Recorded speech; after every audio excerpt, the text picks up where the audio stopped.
Hi guys, and welcome back to another art video, and in today's video I'm going to be doing the 3-marker challenge again.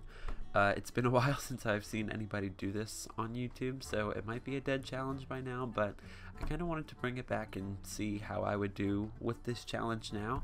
I just think it's a fun challenge to do any sort of limited color palette thing, and it's been a while since I used markers, so I figured I would just try my hand at this challenge now.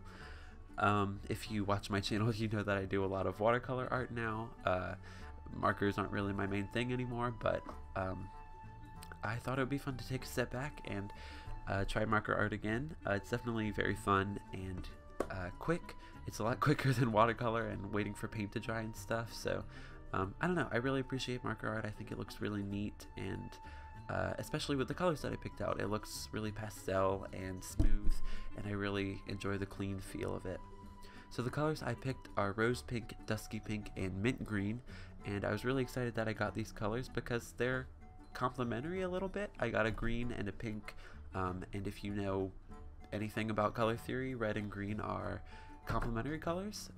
They also look a little bit Christmassy because they're the Christmas colors, but I got 2 pinks and a green, and I was lucky enough to get a skin tone in dusky pink, and that usually doesn't happen in challenges, so I was really happy about that. I got to color my human character in a natural skin tone, which is really cool. So yeah, I did sketch out my pictures beforehand. I know a lot of people get very angry if you do it later, and I didn't do that because I didn't want people to get angry at me. I just wanted that extra challenge, you know? I think it's perfectly fine to do an art challenge any way you want. I feel like this has been said a million times over, but I don't know why people take art challenges so seriously.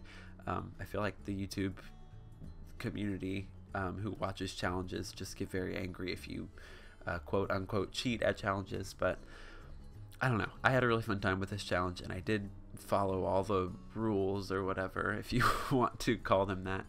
And yeah, I did sketch out the thumbnails for these pieces,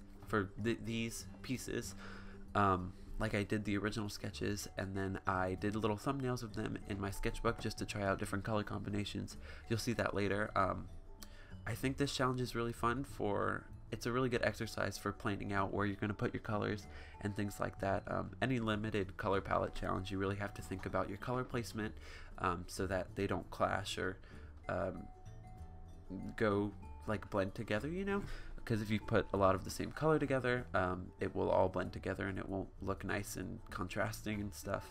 But then if you put too much of them like kind of mixed up, you get this weird like mix match effect.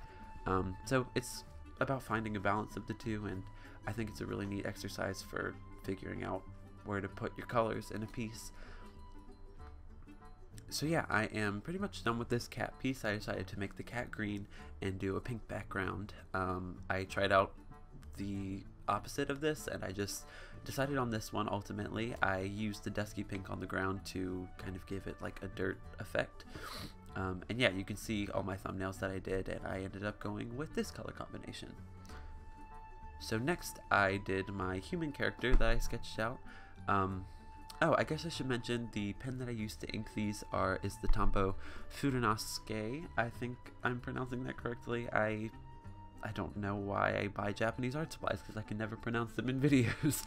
But yeah, I used the dusky pink for the skin on this one, the rose pink for the hair. I tend to do a lot of pink hair in my drawings. I don't know why I gravitate towards that style, but that's just something that I find myself doing a lot. And then I used green for the glasses and for the background.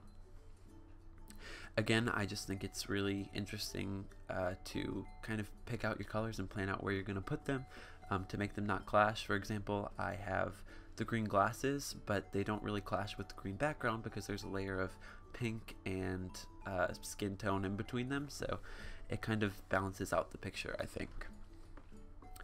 So all in all, I think this is a really fun challenge. I hope you guys try it out if you haven't already. I'm sure you've seen this done a million times before and tried it out for yourself, but it's a really cool lesson in picking your colors and just trying out a color palette that you might not do. So yeah, I hope you guys enjoyed this video.